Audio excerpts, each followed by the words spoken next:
आताच 3 महिन्यांपूर्वी जगदीश आणि ऋषालीचे लग्न झाले होते। त्यांनी भाड्याने दुसरे घर घेऊन ते विभक्त राहत होते। सुखी संसार त्यांचा सुरू होता। एक दिवस जगदीश कामावरून घरी येताना भाजी घेऊन यायचं विसरला। त्यामुळे ऋषाली आज स्वतःच मार्केटमध्ये भाजीपाला घेऊन येण्यासाठी गेली।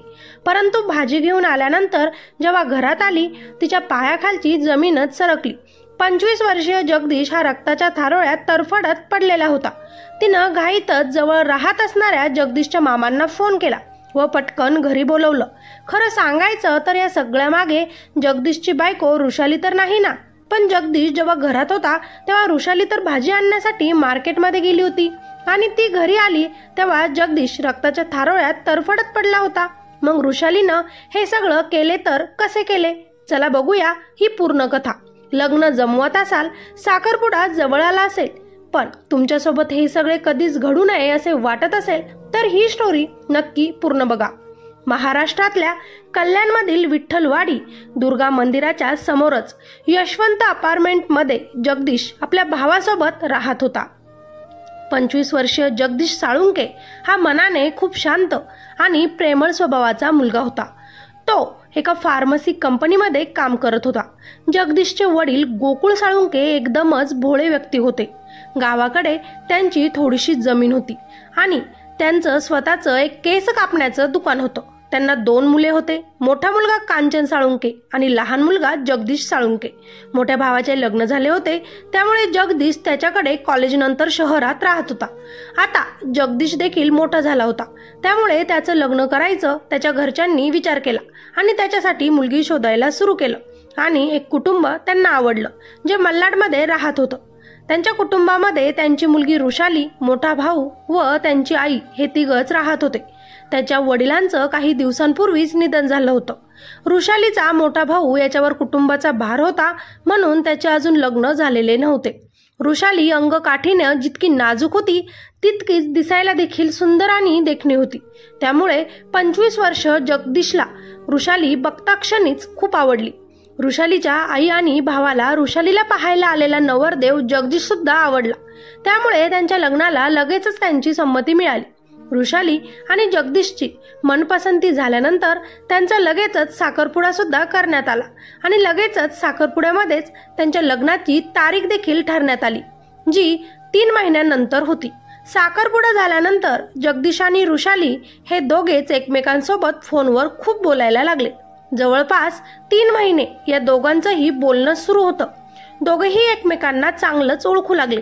जगदीश साळुंके यांनी जेव्हा ऋषालीला पाहिलं होतं तेव्हा त्याला पहिल्याच नजरेत ती आवडली होती, परंतु इकडे ऋषाली त्याची होणारी बायको त्याला 3 महिन्यातच बोर झाली होती, कारण ऋषालीला जगदीश सारखा साधा सरळ वागणारा मुलगा नको हवा होता, तिला तर मॉडर्न मुलगा हवा होता।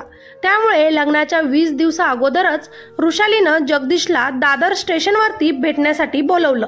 दादर स्टेशनवरती जेव्हा हे दोघं भेटले तेव्हा ऋषालीनं जगदीशला सांगितलं, मला तुझ्यासोबत आता लग्न करायचं नाही, कारण आपण 3 महिन्यात एकमेकांसोबत जेवढं बोललो त्यावरून मी तुला ओळखलं आहे।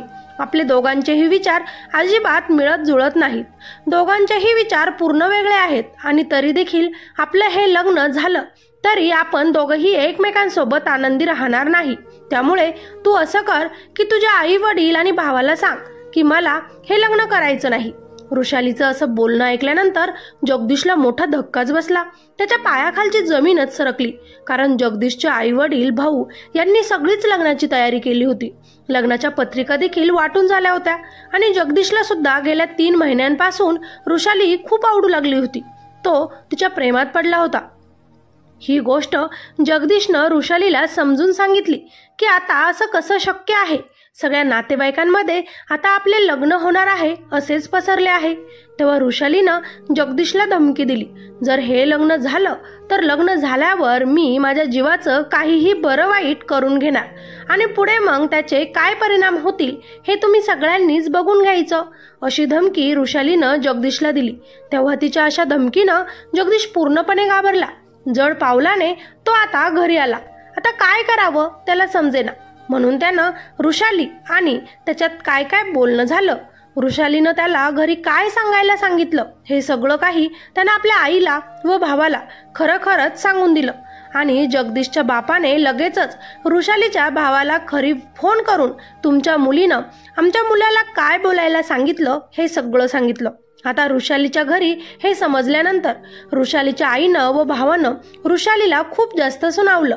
तेव्हा वृषाली म्हणाली की मला त्याच्यासोबत लग्न नाही करायचं, तो मला जसा हवाय तसा अजिबात नाही. परंतु वृषालीच्या घरच्यांनी तिच्यावर दबाव टाकला आणि मग काय, वृषाली या लग्नाला तयार झाली. खरं तर या ठिकाणी वृषालीनं लग्नास नकार दिला होता. त्यामुळे जगदीशच्या आईवडिलांनी वृषालीच्या भाऊ व आईला एक पत्र लिहिण्यास सांगितलं. त्यामध्ये त्यांना लिहायला सांगितलं होतं की तुमच्या वृषालीनं लग्नानंतर जर स्वतःला काही करून घेतलंच तर त्याची पूर्ण जबाबदारी तुमची आणि तिची असेल. आता ते सगळं झाल्यानंतर त्या दोघांचं लग्न ठरतं. आता लग्नाच्या काही दिवसांअगोदरच वृषाली जगदीशला तिच्या घरी बोलवते. दिवसभर ते दोघं गप्पा गोष्टी करतात.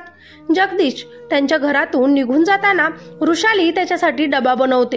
तो डबा घेऊन जगदीश निघतो. मल्हारवरून कल्याणला येण्यासाठी भरपूर वेळ लागला होता. त्यामुळे त्याला भूक लागल्यानं त्यानं रस्त्यामध्येच नाश्ता करून घेतला.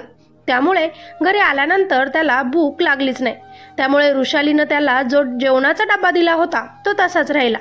त्यामध्ये वृषालीनं मोठ्या चालाकीनं आणि मोठ्या हिमतीनं त्या जेवणामध्ये विष मिळवलं होतं. परंतु त्या दिवशी जगदीश न जेवल्यामुळे त्याचा जीव वाचला होता. 2018 मध्ये जगदीश आणि वृषालीचं लग्न मोठ्या थाटामाटात पार पडलं. लग्न झाल्यानंतर वृषाली, जगदीश आणि त्याचा मोठा भाऊ आणि त्याची वहिनी सगळेच एकत्रच राहत होते. परंतु त्या घरामध्ये वृषाली काही ना काही कारणांवरून भांडण काढायची. त्यामुळे जगदीशनं आता वृषालीसाठी आणि त्याच्यासाठी वेगळा फ्लॅट बघितला आणि दोघेही तिकडे राहायला गेले. आता वृषालीला खूप जास्त आनंद झाला, कारण आता तिला कोणीही बोलणारं नव्हतं की टोकणारं नव्हतं किंवा काम सांगणारं नव्हतं. वेगळ्या घरामध्ये राहायला आल्यानंतर वृषाली पूर्ण दिवस आपल्या मोबाईलमध्ये किंवा टीव्ही बघण्यामध्येच घालवायची. त्यावरून जगदीशमध्ये आणि वृषालीमध्ये खूप भांडणं देखील व्हायचं. परंतु वृषाली लगेचच ओरडून बोलायची किंवा भांडण करायची. त्यामुळे जगदीश लगेचच शांत व्हायचा. लग्नाच्या 3 महिन्यातच ही सुंदर असणारी वृषाली जगदीशला कंटाळून गेली होती आणि तेव्हाच तिच्या डोक्यामध्ये खतरनाक प्लॅनिंग सुरू झालं होतं. एक दिवस जगदीश जेव्हा कामावरून घरी आला तेव्हा वृषालीनं जगदीशला गरमागरम जेवण बनवून दिलं. जगदीशचं जेवण झालं आणि तो बेडरूममध्ये जाऊन बसला. पण जेवण केल्यानंतर त्याला खूपच अस्वस्थ वाटू लागलं आणि चक्कर देखील येऊ लागले. त्याचे हातपाय काम करणं बंद झालं. तो उठून घाईतच बाथरूममध्ये जायला निघाला.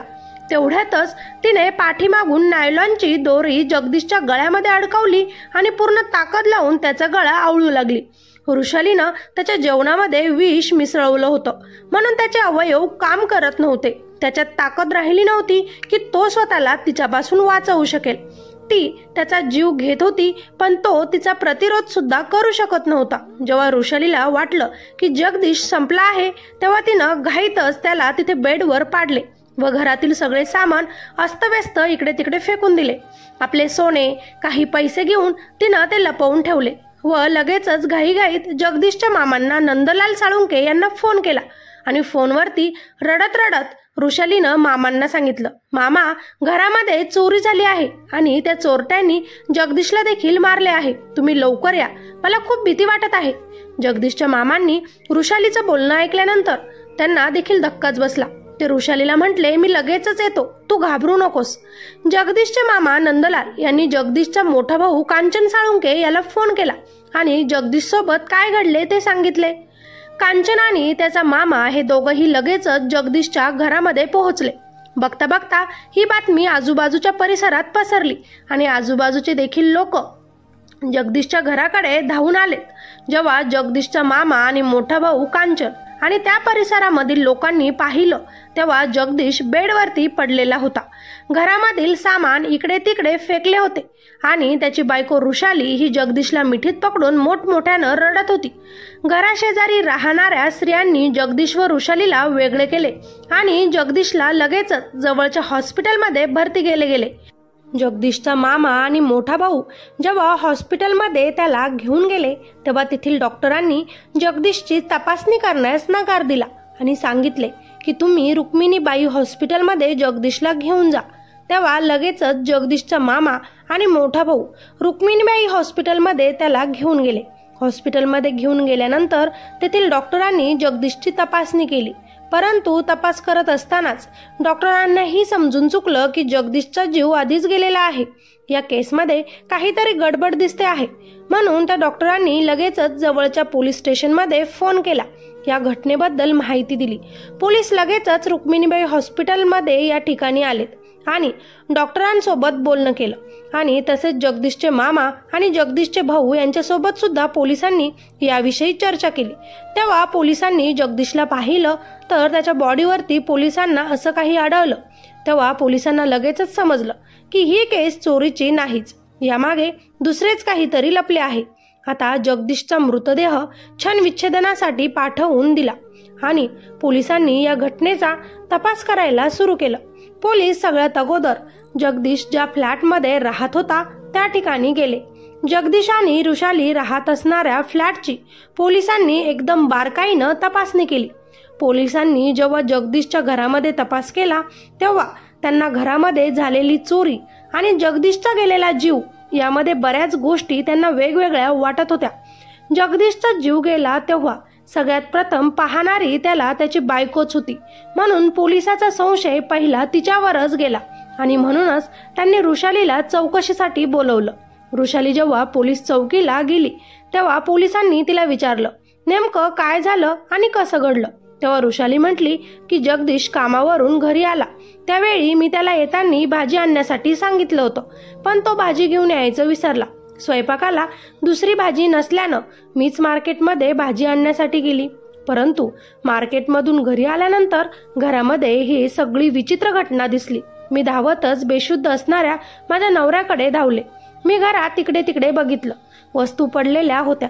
तोच माझी नजर आमच्या कपाटाकडे गेली. माझे सगळे दागिने सुद्धा चोरी गेले होते. त्यामुळे मी खूप घाबरले आणि लगेचच जगदीशच्या मामांना फोन केला. जगदीश आणि रुशालीच्या लग्नाला 3 महिने सुद्धा पूर्ण झाले नव्हते.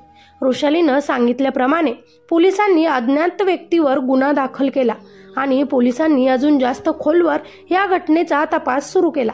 परंतु जेव्हा जगदीशचा पोस्टमॉर्टम रिपोर्ट आला तो रिपोर्ट पाहिल्यानंतर पोलिसांचा पूर्ण संशय जगदीशची बायको रुशालीवरतीच गेला. सगळ्यात अगोदर पोलिसांनी जगदीशचे नातेवाईक म्हणजेच त्याचे मामा, भाऊ, वहिनी आणि वडील यांच्याकडे चौकशी करून घेतली. तेव्हा पोलिसांना समजलं की रुशाली आणि जगदीशचं 3 महिन्यांपूर्वीच लग्न झालं होतं. रुशाली या लग्नाने आनंदी नव्हती. लग्नाच्या अगोदरच रुशालीनं 2 वेळेस जगदीशला लग्नासाठी नकार दिला होता. तिला हे लग्न करायचंच नसून सुद्धा आपल्या आई आणि भावाच्या दबावाखाली तिला हे लग्न करावं लागलं होतं, असं जगदीशच्या नातेवाईकांनी पोलिसांना सांगितलं. त्यानंतर पोलिसांनी रुशालीला चौकशीसाठी बोलवलं आणि तिला अनेक प्रश्न विचारले. इतके प्रश्न विचारले की पोलिसांच्या या सगळ्या प्रश्नांची उत्तरं देता देता रुशाली जास्तच गडबडली. तिला तिच्या बोलण्यामध्ये काय बोलावं तेच समजलं नाही आणि म्हणूनच तिच्याकडून नकळत काही शब्द निघून गेले आणि आपल्यासोबत काय घडले, आपण काय केले हे सगळं खरं गुन्हा तिनं पोलिसांना सांगून दिला, म्हणजेच कबूल केला. आज ती पोलिसांच्याच ताब्यात आहे. तिला तिच्या पापाची शिक्षा मिळाली आहे. अशा कोणत्याही रुशालीमुळे कोणताच निर्दोष जगदीश जायला नको. म्हणून मित्र आणि मैत्रिणींनो, जर एखाद्याला लग्न करायचं नसेल तर त्याला बळजबरीनं लग्न करण्यास दबाव टाकू नये. आणि जरी नातेवाईकांमध्ये तुमचे लग्न जमले आहे असे माहिती झाले परंतु समोरची व्यक्ती तुमच्यासोबत लग्न करण्यास नकार देत असेल, तिला तुमच्यासोबत लग्न करायचंच नसेल तर तुम्ही तुमचं लग्न मोडून टाका. तुमच्याकडे बरेच ऑप्शन पुढे अवेलेबल होतील. एका मुलीने नकार दिला म्हणून काय झालं, तिच्याही पेक्षा सुंदर हुशार मुलगी तुमच्या आयुष्यात देवाने लिहून ठेवली असेल असा विचार करा. परंतु त्याच मुलीच्या मागे वेडं होऊन तिने नकार दिलाय तरीही तिच्यासोबतच लग्न करणं आणि आपल्या आयुष्याचं नुकसान करून घेणं हे चुकीचं आहे. तुम्हाला काय वाटतं मला खाली कॉमेंटमध्ये सांगायला विसरू नका. या कथेत नेमकी चुकी कुणाची हे सुद्धा सांगा. कथेला लाईक नक्की करा. अजूनही आपल्या चॅनलला सबस्क्राईब केलं नसेल तर चला पटकनच सबस्क्राईब करा. धन्यवाद.